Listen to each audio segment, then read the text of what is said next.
The Church of the SubGenius, written and published by Lord Kabura's Magic Haven. Introduction. Welcome to the world of the SubGenius. A world unlike any other, a world where reality bends, satire reigns, and so-called enlightenment comes with a wink, a laugh, and a good dose of irreverent rebellion. Today, we're stepping into the strange, secretive, and delightfully absurd universe of the Church of the SubGenius. This is an organization that blends religious parody, social commentary, and spiritual satire in a way so bizarre, so wild, that it has drawn thousands of curious followers from all corners of society. Here, skepticism meets mysticism, and every expectation you hold might just be turned on its head. Let's start by talking about the supposed prophet of this cultish anti-cult, the enigmatic J.R. Bob Dobbs. Now, Bob isn't your typical prophet, and in many ways, he's not typical anything. Picture him as the embodiment of a 1950s everyman, a slick-haired, pipe-smoking salesman grinning in that all-American way. But there's something off, something that feels both familiar and alien about this caricature. According to legend, Bob is a high priest of slack, the very essence of the life philosophy that this group holds dear. Slack, to put it simply, is the ultimate freedom, the unrestrained state of getting what you truly want without the hindrances of society's pressure. It's a primal force, a spiritual substance of sorts, and it's what makes a subgenius a subgenius. The Church of the SubGenius is both a satire and, in its own odd way, a community for those who feel like outsiders in society. Founded in the 1950s by two mysterious figures, Ivan Stang and Philo Drummond, the church claims to welcome all the misfits, all the weirdos, anyone who feels that society has labeled them different or wrong.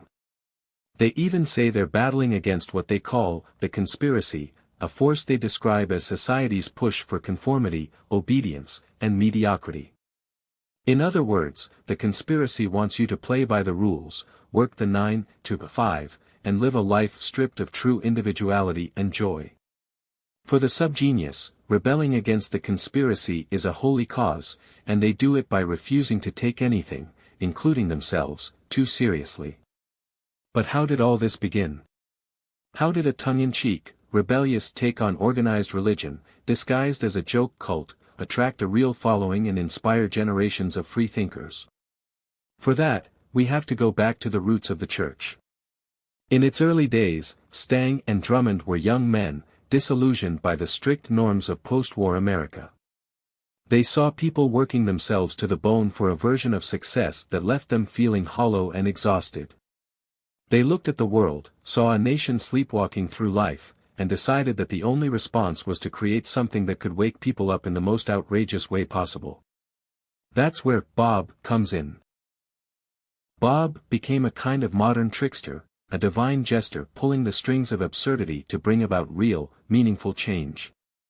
For his followers, Bob represents the possibility of a life free from the relentless grind, a life where slack reigns supreme. They've even spun an entire mythos around him. According to the church, Bob had mystical encounters with alien beings who showed him the secrets of the universe. They say he has knowledge of X-Day, the church's very own doomsday prophecy that has been perpetually postponed since its original date. Every year, the faithful gather to celebrate X-Day and brace for the arrival of the alien Zists, who will supposedly free the SubGenius followers from Earth. Of course, the fact that this doomsday prophecy has been rescheduled year after year doesn't faze the followers. If anything, it only adds to the joke. The whole thing might sound like a farce, but for some, the church is more than just a joke. Robert Williams, a longtime member who stumbled upon the church in his college days. He was lost, a young man who felt entirely out of place. He tried organized religion, philosophy, even science, but nothing seemed to answer the questions gnawing at his soul. When he came across the SubGenius, he finally felt he'd found a place that didn't just accept him but encouraged him to question everything, even the church itself. For him, the SubGenius has been a way to escape societal pressure, an excuse to live his life on his own terms and laugh at the absurdity of it all. Or consider Mary Du Bois, another SubGenius who found herself drawn to the movement's radical self-acceptance. A fiercely independent spirit, Mary felt oppressed by the expectations placed upon her as a young woman in a small, conservative town. The Church of the SubGenius was her lifeline, a world where she could reject the roles society handed her, where she could claim her own version of slack. For her, Bob isn't a prophet, per se, but a symbol of a life unbound by convention. She describes the SubGenius community as a family of delightful misfits, people who remind her that it's okay to be strange, to be rebellious, to laugh in the face of things that others take so seriously. The beauty of the SubGenius is that it's a joke that's serious, a satire with heart. By creating a parody of religion, the founders invited people to reconsider what they believed, what they valued, and how they wanted to live.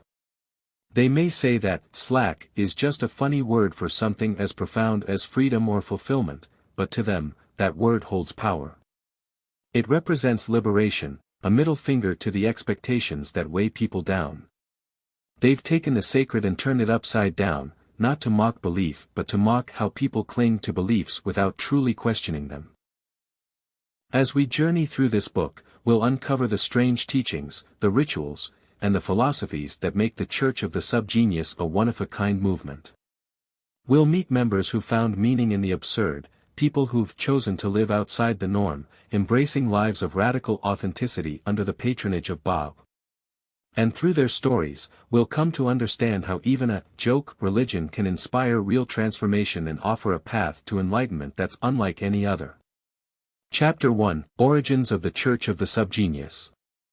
Dallas, Texas, 1950s.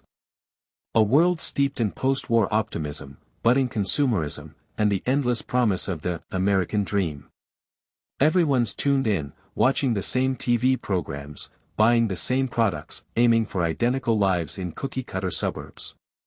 But, hidden in the midst of all this conformity, two young men saw through the cracks. They felt the numbness beneath the glitz, a silent desperation masked by forced smiles and shallow conversations. These men, Ivan Stang and Philo Drummond, weren't satisfied with the mainstream ideas about life, society, or spirituality. They were seekers, misfits, rebels. Now, you won't find many early photos of Stang and Drummond, but if you did, you'd likely see two unassuming young men. They could have been your average neighbors or co-workers, but in truth, they were people who saw the absurdity of modern life, the emptiness in the unending pursuit of more. And so, what began as satire and rebellion against the stale norms around them, gradually transformed into something unexpected and far-reaching, the Church of the SubGenius. The church they founded wasn't about pews or hymns. In fact, it wasn't a church as anyone would recognize it. Stang and Drummond wanted something to shake people awake, a jab at the heart of a culture that put blind faith in consumerism, a world that exalted hard work and success but left so many people feeling empty. They set out to create a movement, a new way of seeing the world through the eyes of their prophet, Jr. Bob Dobbs. Now, this figure, Bob Dobbs, was a myth, a caricature, yet, paradoxically, a pillar of wisdom for those who felt left out or misunderstood by the world. Bob was a salesman of divine proportions, a symbol of how superficial our worship of salesmanship and success really was. With his ever-present pipe and slicked-back hair, he represented everything and nothing. But here's the twist: people didn't just laugh at Bob. They connected with him. Because under the humor, the absurdity, there was a truth that resonated, a call to step back and question the very foundations of what they'd been told to believe. Ivan Stang and Philo Drummond didn't just create a movement, they crafted a mythology. From their small corner of Dallas, they envisioned a world where Bob and his teachings could expose the conspiracy. Now, this wasn't a conspiracy of political parties or secret government agencies. This was a conspiracy against individuality, a system designed to strip people of their essence, their slack. Slack, the ultimate state of effortless satisfaction, freedom from struggle. It was an antidote to the workaholic grind and the cult of success. In the late 1950s, the first sermons of the Church of the SubGenius weren't delivered from pulpits but from the backs of crumbling old bars, whispered in offbeat record stores, and spread through crude pamphlets that found their way into coffee shops and university lounges. These pamphlets were strange, almost psychedelic in their imagery, full of exaggerated slogans like, "Pull the wool over your own eyes," and "Slack or die." And while many just laughed and threw the flyers away, some felt a jolt, a strange recognition. These weren't just messages, they were a hidden invitation for the disillusioned and the frustrated to reclaim something they'd lost. The message was clear: we're all being fooled, and it's time to break free. One of the earliest members of the church, a man named Doc Jameson, was just an ordinary accountant by day.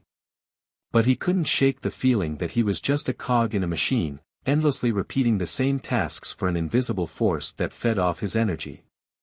When he found one of the church's pamphlets, it was like a direct challenge to his life. He eventually quit his job, choosing instead to drift across the country, meeting others who had received the call. Jameson described the church as a crash course in freeing yourself from the invisible strings, and while many thought he'd lost his mind, he said he finally felt alive. You see, that's what the church did: it gave permission to question, to doubt, and to laugh at a world that took itself too seriously. And in a culture where individuality was increasingly branded, packaged, and sold, the church's message was radical. They weren't just rebelling against norms, they were rebelling against reality itself. And the church continued to grow, quietly, through a network of underground magazines, guerrilla art, and word of mouth.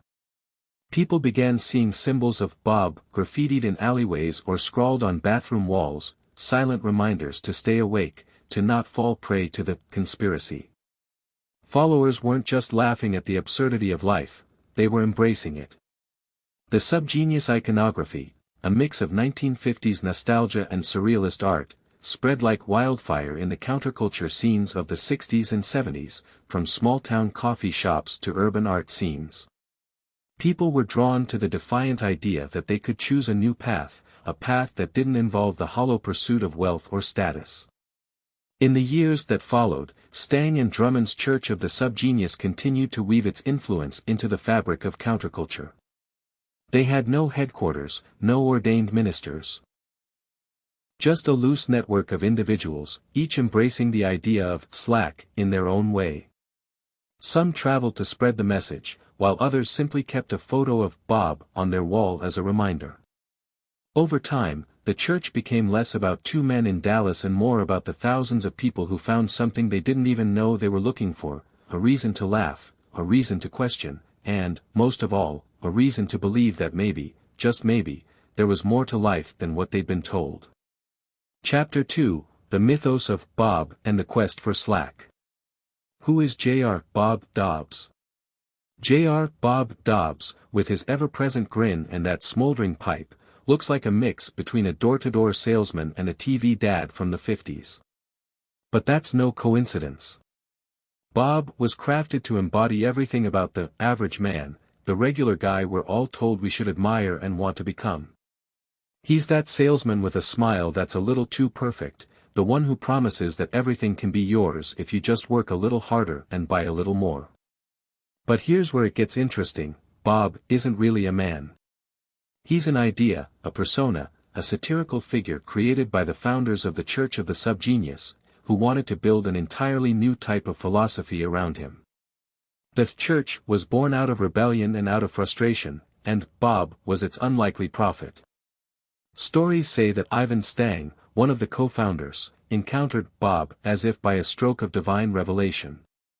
In a fit of inspiration or madness, depending on how you see it, Stang claimed that Bob came to him in a vision, grinning as he puffed on his pipe, and laid out a message that would forever change how some people saw the world. Stang didn't see Bob as a religious figure, nor as a self-help guru, but as the ultimate satirical prophet, a salesman who could sell you the idea that you didn't need anything at all. Think about that for a second. Bob wasn't there to tell you to follow some strict set of beliefs, to work tirelessly, or to fit into some predetermined idea of success.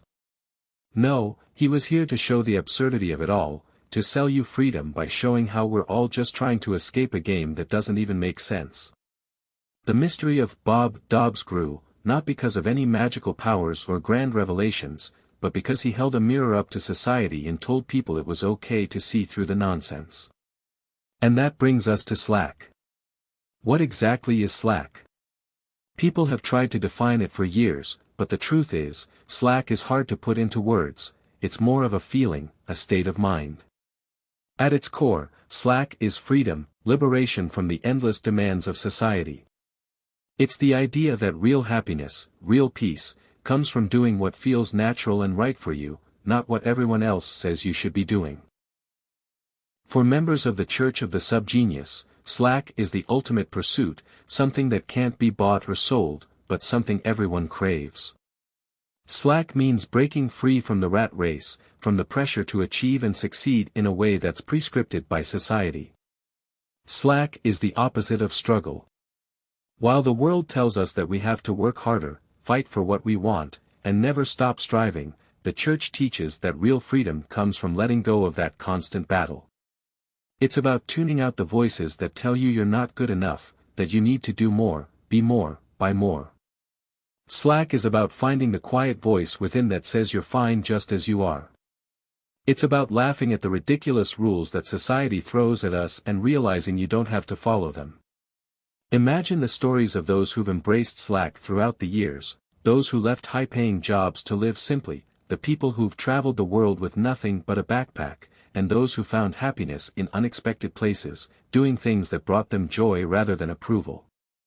In the Church of the SubGenius, these are the true seekers, the ones who have glimpsed Slack and have become enlightened by the fact that they don't have to play the game anymore. The Church's stance on consumerism, religion, and norms. This brings us to the Church's playful, yet biting critique of society. Members of the Church often speak about the conspiracy, a shadowy force that pushes people to conform, to be average, to never question the status quo. Now, this conspiracy isn't necessarily a secret society or some evil organization pulling strings in the background, it's more of a symbol for all the pressures that society places on us.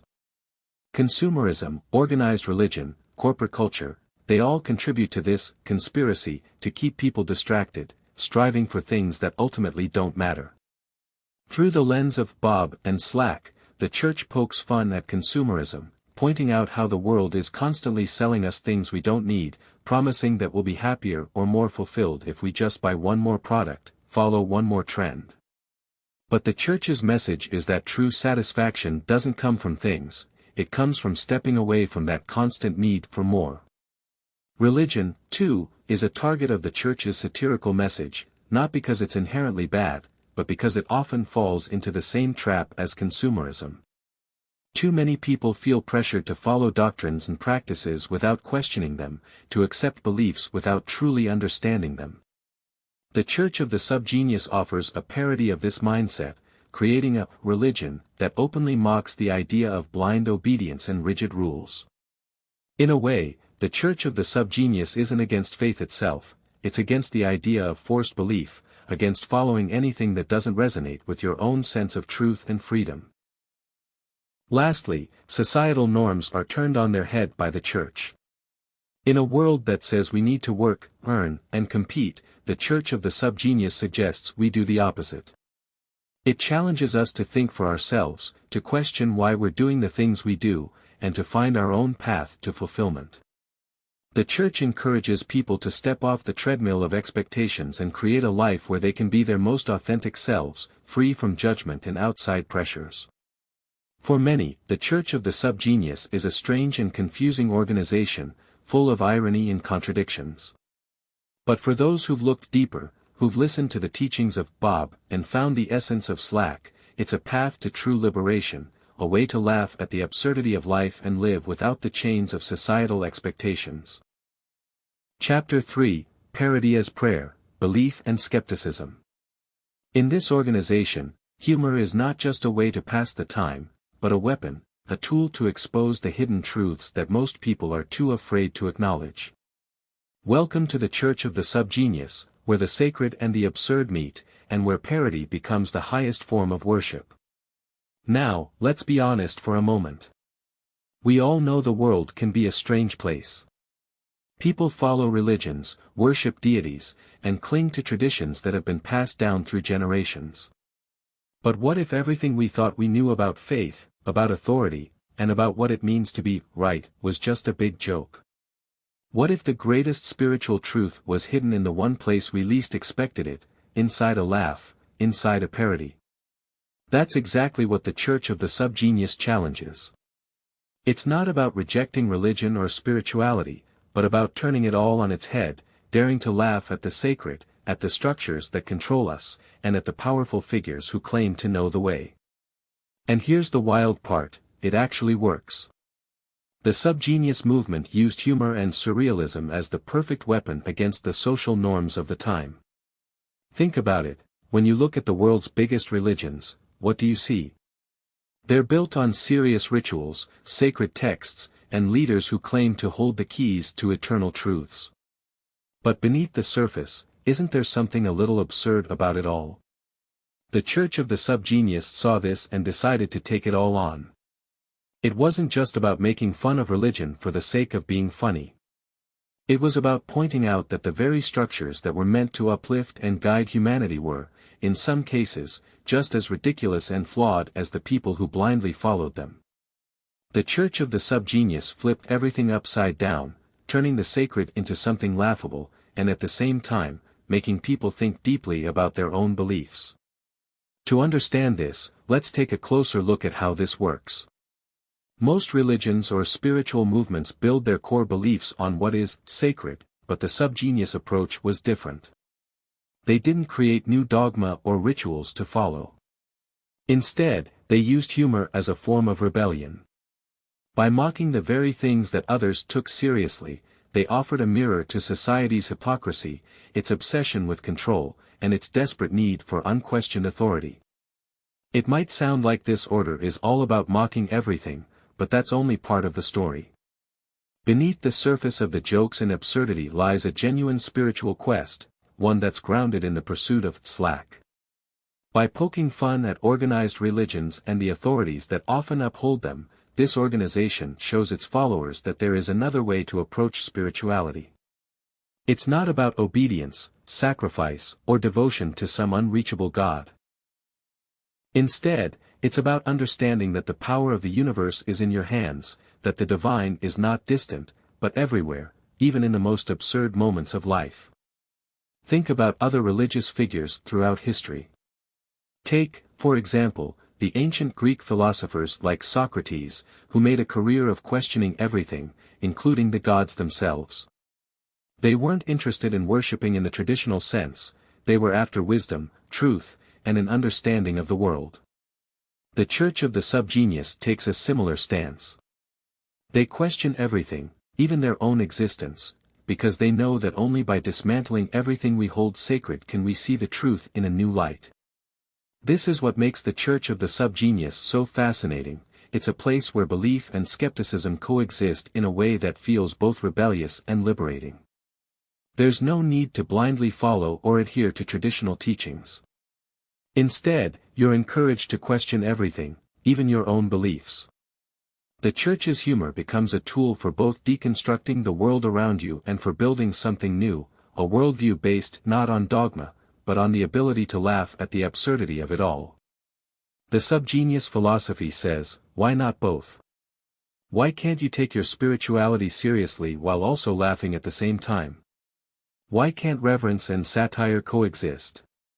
And perhaps, the most important question, can something truly sacred arise out of something completely absurd? Have you ever wondered why society insists on making everything seem so normal? Why people constantly push for conformity, trying to mold you into a version of yourself that fits a neat, little box?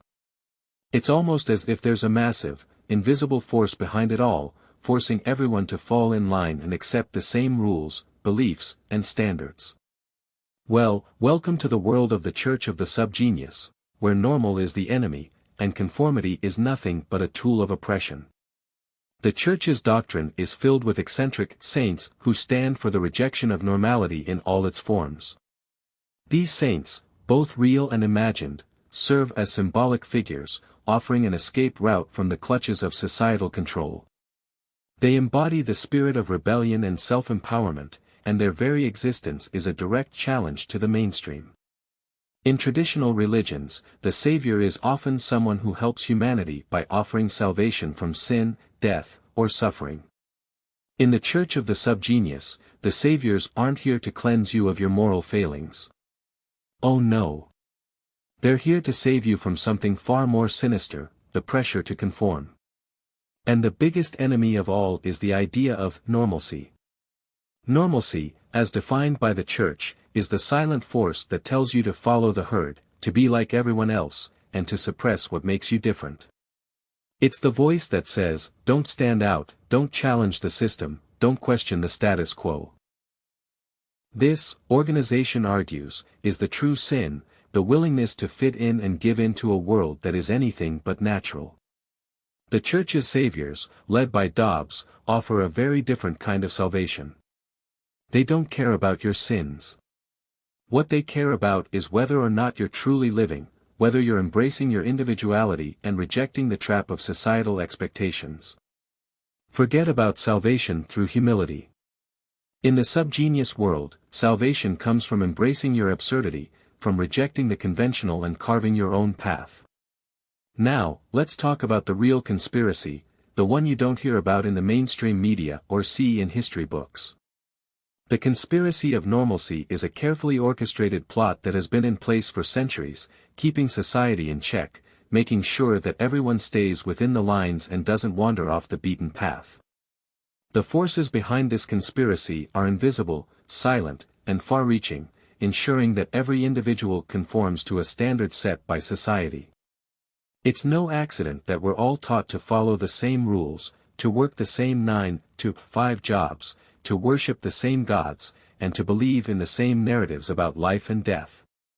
These forces want you to believe that your uniqueness is a flaw, that being different is something to be ashamed of. And if you fall into this trap, then you're just another cog in the machine, another follower in the herd. But the Church of the SubGenius isn't having it. The members of this secretive society see through the veil. They know that normalcy is a lie. And so they fight back. Through their unique brand of humor, rebellion, and absurdity, they poke holes in the system, forcing people to confront the absurdity of societal pressures and the lie of normalcy. For example, consider the story of Ronald White, a man from the 19th century, a successful, well-respected banker, outwardly living the epitome of normal. But inside, he was suffocating. His mind constantly rebelled against the conformity forced upon him by society. One day, he discovered the Church of the SubGenius and everything changed. No longer did he feel the pressure to wear a suit and bow tie, to pretend to be something he wasn't. He embraced his individuality, and in doing so, he found peace. He realized that slack was not just a word, it was the key to his freedom. The Church of the SubGenius is a place where individuality is celebrated, where people can break free from the shackles of normalcy, and where absurdity is the key to liberation. By embracing the outlandish, the nonsensical, and the absurd, members of the Church find empowerment. Why is this so powerful? Because by rejecting society's rules and standards, followers of this organization are able to carve out their own path, living lives that are true to themselves. Whether it's a quirky artistic expression, a deeply personal spiritual journey, or simply the joy of rejecting the societal pressure to be normal, the Church encourages people to embrace their inner weirdness, their inner subgenius. Think about it, when was the last time you did something just because it felt right, regardless of what anyone else thought? That is the essence of the SubGenius philosophy, living with no regard for societal pressure, in complete defiance of the so-called normal path that most people are too afraid to question. The Church of the SubGenius, with its saints, saviors, and critique of the conspiracy of normalcy, presents a powerful message: don't let society dictate who you are. Don't let the forces of conformity keep you in a box. Embrace your absurdity, your individuality, and the weirdness that makes you, you. Because in the end, normalcy is just a mask. The true power lies in breaking free from the expected and creating your own path, no matter how outlandish it may seem to the outside world. So next time you feel the pressure to fit in, remember the Church of the SubGenius and its message: slack is freedom, and freedom is the ultimate rebellion. Chapter 4, Rituals of the Ridiculous, the Sacred, the Silly, and the Subversive. Now, you might be thinking, what kind of religion, or cult, for that matter, makes humor a central part of its practices? Well, that's the question we're here to answer. This chapter takes you deep into the strange, often hilarious, and surprisingly liberating world of SubGenius rituals. In fact, it's one of the defining features of the Church, the combination of the sacred and the silly, the subversive and the sublime. Let's start with one of the Church's most bizarre and, at times, jarring rituals, the ordainment ceremony. Now, don't expect anything resembling the polished, dignified ordinations of mainstream religions. In fact, when a member of the Church of the SubGenius is ordained, the whole thing is absurd on purpose. Imagine standing in front of a crowd in a room filled with strange symbols, absurd costumes, and chaotic energy. There's no big speech or formal vows here. Instead, ordaining someone in the Church of the SubGenius is all about recognizing them as a priest of slack. The ceremony often involves chanting, singing, or even absurd, completely random acts, such as wearing a tinfoil hat or invoking the mysterious figure of J.R. Bob Dobbs, whose image is always hanging somewhere nearby. The entire event is purposely ridiculous, but here's the kicker: it's also deeply spiritual in its own weird way.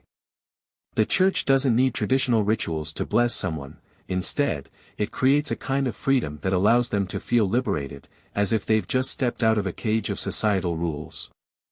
Frank Luciano, an old-time SubGenius member who recalls his own ordainment ceremony. According to him, he didn't stand at an altar. He didn't wear a suit and tie.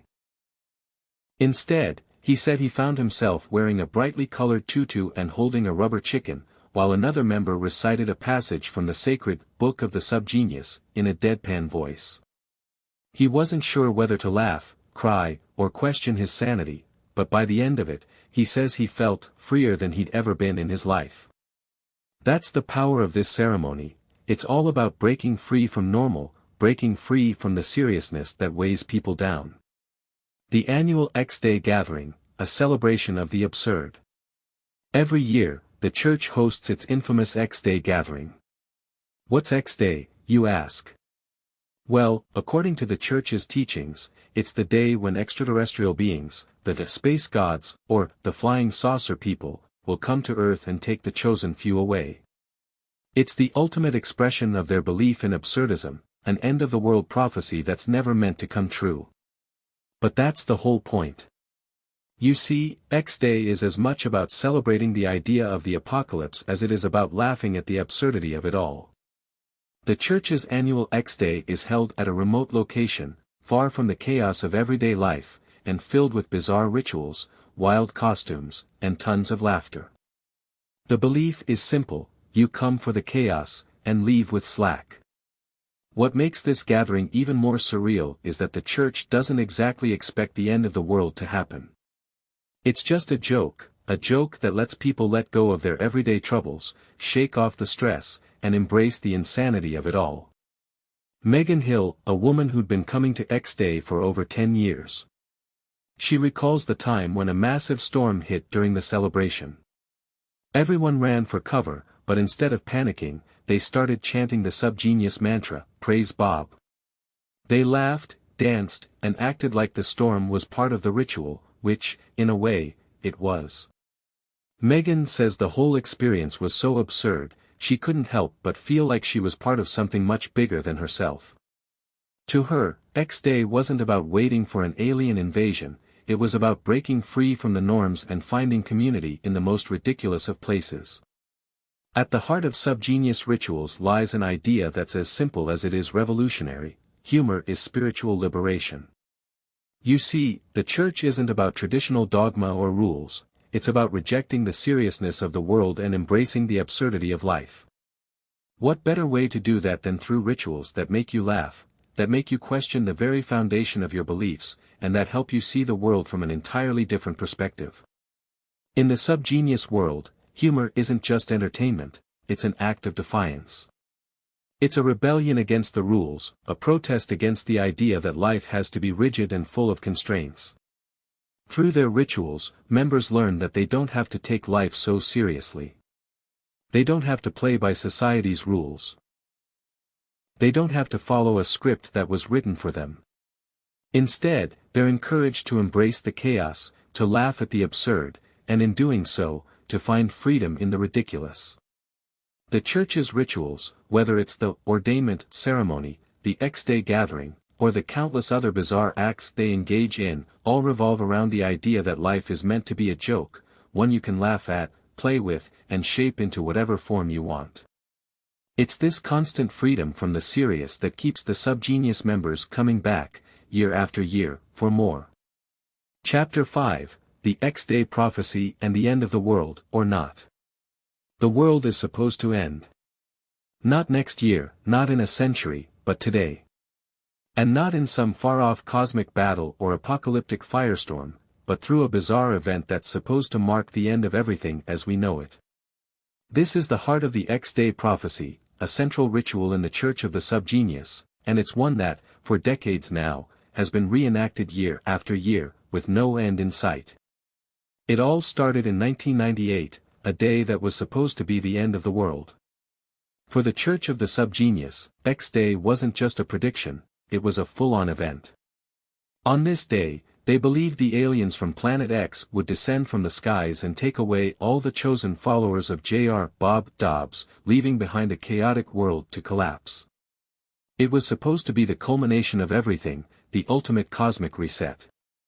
But, plot twist, it didn't happen. Instead of the apocalypse, what followed was the first of many yearly reenactments of this failed prophecy. But here's the thing, it's not really about the world ending anymore. It's about the idea of the end. It's about the promise of total destruction, a promise that never quite delivers. And that's where the true magic of X-Day lies. You see, the Church of the SubGenius doesn't just mock the idea of the end of the world, it uses it as a tool to reveal something deeper. It's a commentary on organized religions that have made similar apocalyptic predictions throughout history. Think about it. How many religions have predicted the end of the world, only to have it come and go without so much as a flicker of fire or a sign from the heavens?